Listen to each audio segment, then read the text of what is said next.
Dosto, this is Raghav Arora. A very warm welcome to ER Raghav Arora YouTube channel. As you all know that on this channel we are doing geotechnical engineering PYQ questions. Yes, previous year questions of geotechnical engineering. And as we have done first chapter, that is origin of soil and its properties, and we are right now doing the second chapter, that is soil classification and clay mineralogy. And from which book we are doing these PYQ questions? This is our favorite book, that is GATE Academy Civil Engineering 2021. From this book we are doing all the PYQ questions. Okay, and as we have done 6 questions of clay mineralogy as well as soil classification, and today we are going to do 7th question. Okay, so what is the 7th question, as it is upon your screen as well? The swelling nature of black cotton soil is primarily due to the presence of, कि मेरा सवाल ये है कि जो black cotton soil है उसकी जो स्वेलिंग हो जाती है किसके कारण होती है? कल हमने क्या पढ़ा था? कल हमने 6 क्वेश्चन में ये पढ़ा था कि black cotton soil large swelling and large shrinkage properties show करती है, किसके कारण? तो हमने ये जवाब पढ़ा था, मोंट मोरेलोनाइट, कि ये एक ऐसा एलिमेंट, ये एक ऐसा क्ले मिनरल है जो ब्लैक कॉटन सॉइल में पाया जाता है, जिसके कारण सॉइल में large shrinkage as well as large swelling properties मिलती हैं। अब ऐसा क्यों होता है? अब ऐसा इस कारण होता है कि जो मोंट मोरेलोनाइट होती है, कल उसकी डायग्राम भी आपको ड्रॉ करवाई थी, आज नहीं करवा रहा बिकॉज मैं चाहता हूं कि आप कल की वीडियो देख लेना, क्योंकि उसमें मैंने बड़ी अच्छी तरीके से इसको एक्सप्लेन किया with the help of the diagram. तो उसमें क्या होता है कि उसमें ना जो क्ले मिनरल होता है ना मोंट मोरेलोनाइट, वो आपस में ना उसके अलग अलग आयंस आपस में कनेक्टेड होते हैं वाटर बॉन्ड से। वाटर बॉन्ड सबसे ज़्यादा वीकेस्ट बॉन्ड है। तो वाटर बॉन्ड जब पानी ऊपर से आता है तो वाटर बॉन्ड टूट भी जाती है और वाटर बॉन्ड में पानी भर जाता है, जिसके कारण वो large shrinkage and large swelling properties show करता है। अब लार्ज श्रिंकेज और लार्ज स्वेलिंग से मतलब क्या है? अगर आप महाराष्ट्र जाएंगे ना, जहाँ ब्लैक कॉटन सॉइल होगी, जब बारिश पड़ेगी तो क्या होता है, सॉइल मेरी ना नीचे बैठ जाती है, मीन्स सॉइल का वॉल्यूम डिक्रीज हो जाता है। क्यों हो जाता है? क्योंकि उसमें श्रिंकेज आ जाती है। अब वहीं बारिश ना हो तो आप देखेंगे सॉइल में ना क्रैक्स पड़े होंगे, मींस क्रैक्स पड़ने का कारण क्या होगा, उसमें ना वॉल्यूम इंक्रीज हो जाता है। क्यों? क्योंकि इसमें पानी कम है। तो ये प्रॉपर्टी है मोंट मोरेलोनाइट की। तो इसका सही जवाब कौन सा है? इसका सही जवाब है C option. Question is 8th question. What it says to me that a soil having particles of nearly the same size is known as, कि एक ऐसी सॉइल है जिसके सारे पार्टिकल्स का साइज सेम है।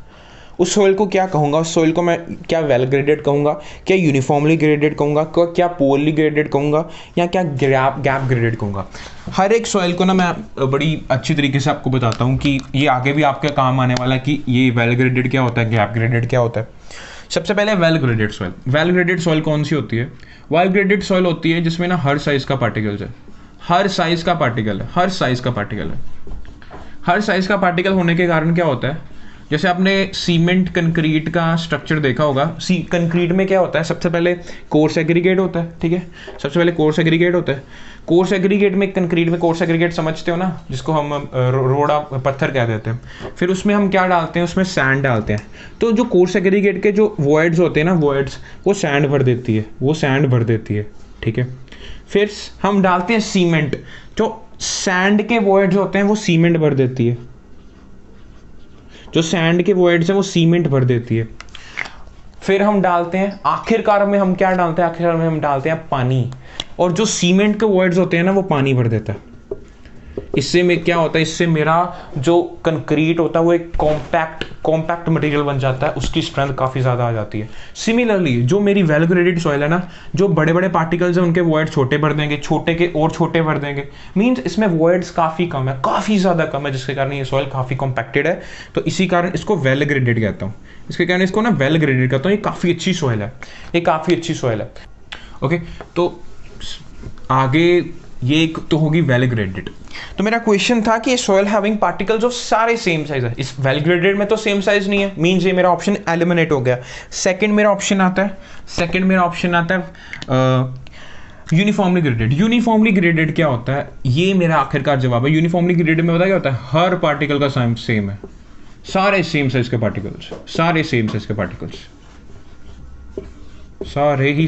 पार्टिकल्स, मींस मेरा ऑप्शन है बी, ठीक है। इसमें सारे सेम साइज पार्टिकल्स है, मीन्स ये यूनिफॉर्म है, हर एक चीज़ सेम है, मीन्स ये यूनिफॉर्मली पार्टिकल्स है, इसको यूनिफॉर्म कहते हैं।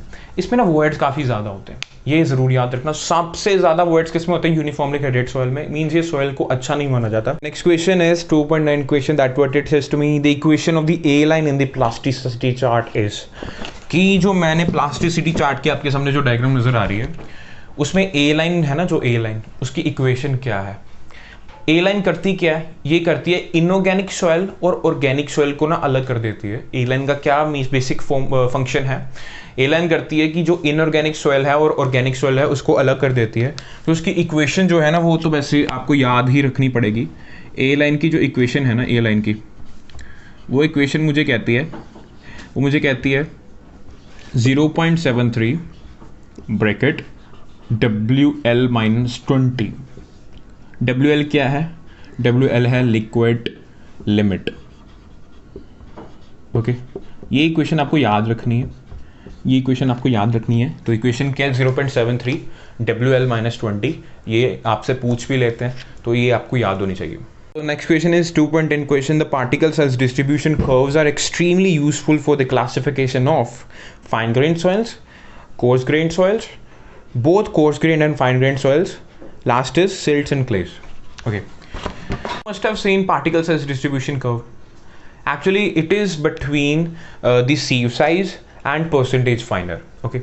तो ये हम ग्राफ बनाते हैं, बेसिकली ये ग्राफ बनाते हैं कोर्स सॉइल में। क्यों बनाते हैं, देखिए हमारे पास दो तरह की सॉइल होती है, एक होती है कोर्स सॉइल, एक होती है fine soil. Okay, course soil के लिए हम बेसिकली सीव एनालिसिस करते हैं, फाइन सॉइल के लिए हम क्या करते हैं, सेडिमेंटेशन एनालिसिस, जिसमें हाइड्रोमीटर और पिपेट मेथड है। तो कोर्स सॉइल के लिए क्या करते हैं, सीव एनालिसिस करते हैं। तो जो मेरी पार्टिकल साइज डिस्ट्रीब्यूशन कर्व है वो किस में होती है, सीव साइज और परसेंटेज फाइनर में। मीन्स जो मेरी पार्टिकल साइज डिस्ट्रीब्यूशन कर्व है that is for course soil. तो इसका ऑप्शन क्या होने वाला है, इसका ऑप्शन होने वाला है B. Next question is 2.11, the shape of clay particle is usually, first option is angular, second is flaky, third is tubular and fourth is rounded. मेरे पास क्ले है, क्ले की पार्टिकल का शेप क्या है, इसका पहले जवाब सुन लीजिए, जवाब है इसका फ्लेकी। आपने परमीबिलिटी में पढ़ा होगा कि जो मेरी क्ले होती है ना, क्ले, उसका जो स्पेसिफिक सरफेस एरिया है वो सैंड से ज़्यादा होता है या कोर्स से ज़्यादा होता है। फाइन सॉइल का, फाइन जो मेरी सॉइल होती है उसका specific surface area course soil से ज़्यादा होता है। क्यों, क्योंकि जो मेरी फाइन सॉइल होती है ना, जिसको मैं क्ले कह दूँ या सिल्ट कह दूँ, बेसिकली क्ले, क्योंकि उसका ना साइज, जो मेरा पार्टिकल है ना उसकी शेप होती है फ्लेकी, इसी के कारण उसका स्पेसिफिक सरफेस एरिया ज़्यादा है। अब स्पेसिफिक सरफेस एरिया क्या होता है, स्पेसिफिक सरफेस एरिया होता है कि मेरी जो सॉइल है वो कितनी जगह घेर रही है। फॉर एग्जांपल, एक मेरे पास एक तोड़ा है, सैंड का तोड़ा है, ठीक है, और एक मेरे पास रोड़ी होती है ना, जो कोर्स एग्रीगेट मान लो, ठीक है, एक मेरे पास एग्रीगेट है और मेरे पास एक सैंड का तोड़ा है, ठीक है।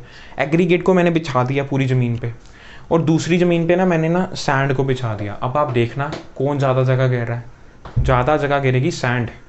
क्यों, क्योंकि उसका स्पेसिफिक सरफेस एरिया एग्रीगेट से ज़्यादा है। स्पेसिफिक सरफेस एरिया मतलब क्या हो गया, जब उस चीज़ को मैं ज़मीन पर बिछा दूँ तो कितना एरिया ले रहा हूँ, that is specific surface area. तो क्ले का स्पेसिफिक सरफेस एरिया ज़्यादा है, क्यों, क्योंकि उसके पार्टिकल की शेप कौन सी है, फ्लेकी। जितना ज़्यादा मेरा फ्लेकी होगा क्ले, उतना ज़्यादा उसका स्पेसिफिक सरफेस एरिया होगा। तो इसका जवाब है ए। अब एक बात सुन लेना कि जो मेरी क्ले है वो अब फ्लेकी है, मीन्स उसका स्पेसिफिक सरफेस एरिया ज़्यादा है, मीन्स उसका जो कॉन्टेक्ट एरिया ना मॉइस्चर से वो भी ज़्यादा है। तो मॉइस्चर ज़्यादा पकड़ेगा उस क्ले को, जिसके कारण क्या होता है, वो ना कंस्ट्रक्शन के लिए अनडिजायरेबल होती है। तो ये आज का ऑप्शन क्या था, इसका ऑप्शन था बी, दैट इज फ्लेकी। तो आज का last question 2.12 question IIT Delhi की तरफ से 1998 में पूछा गया। Some of the structural strength of the clay material that is lost by remoulding is slowly recovered with time.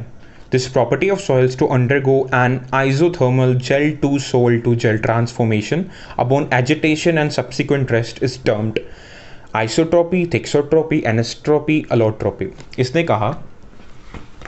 इसने कहा कि मान लीजिए मेरी एक सॉइल है, क्ले मटेरियल है, उसमें ना डिस्टर्बेंस हुई। डिस्टर्बेंस होने के कारण क्या हुआ, उसके जो पानी होगा ना, जो एब्जॉर्ब्ड वाटर होगा, उसका रीओरिएंटेशन हुआ, या हो सकता है उसके जो सॉलिड पार्टिकल्स है वो डिस्ट्रॉय हो चुके होंगे क्योंकि मेरी सॉइल को डिस्टर्ब किया गया, या तो उसमें जेसीबी चलाया गया या तो उसमें कहाड़ा चलाया गया, मेरी सॉइल को डिस्टर्ब कर दिया गया।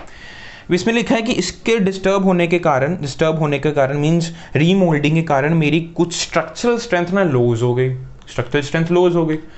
अब फिर क्या हुआ कि एक ऐसी प्रॉपर्टी है सॉइल की जिसके कारण एक सब्सिक्वेंट रेस्ट, लास्ट में लिखा होगा सब्सिक्वेंट रेस्ट के कारण ये इसकी जो ये स्ट्रेंथ रिकवर हो गई, कुछ स्ट्रेंथ इसके रिकवर होगी। क्यों? क्योंकि सब्सिक्वेंट रेस्ट, उस सॉइल को वैसा ही छोड़ दिया गया, रेस्ट पे छोड़ दिया गया, जिसके कारण उसकी स्ट्रेंथ दोबारा रिकवर होनी शुरू होगी। इस प्रॉपर्टी को क्या कहूँगा?